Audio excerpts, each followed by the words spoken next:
Hello, I'm Shiga Modi, and today I'm going to teach a lesson on the trends of the periodic table. The first trend I would like to begin with is atomic radius, which is the size of an atom.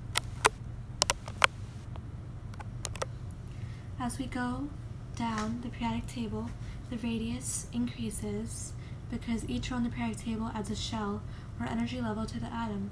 As we go across the periodic table, or to the right, atomic radius decreases and we're moving within the shell, and each element to the right has one more proton in the nucleus than the last. Increased effective nuclear charge due to decreased shielding pulls electrons in tighter. Ionic radius is a little different. Electrons repel each other, so adding an electron makes an atom bigger. Taking one away makes it smaller. Ions with the same electron configuration will have their radii decrease as the atomic number increases. Anions are negatively charged ions formed when nonmetallic atoms gain one or more electrons and they're larger than the corresponding atom, whereas cations, which are positively charged ions formed from an atom of a metal, loses one or more electrons or smaller than the corresponding atom.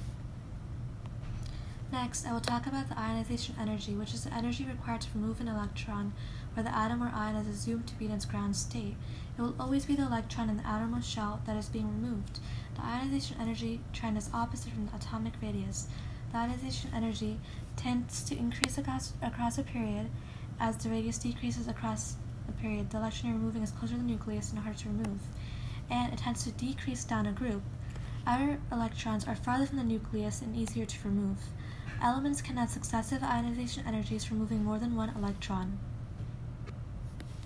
The second ionization energy is greater than the first ionization energy because it's harder to remove an electron from a gaseous atom or ion.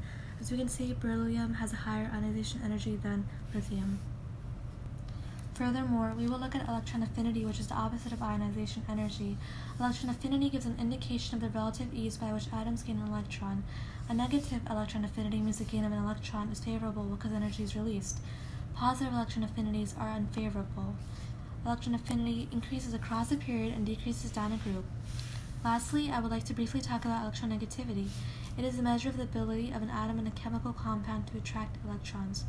Electronegativity tends to increase across a period because as the radius decreases, electrons get closer to the bonding atom's nucleus.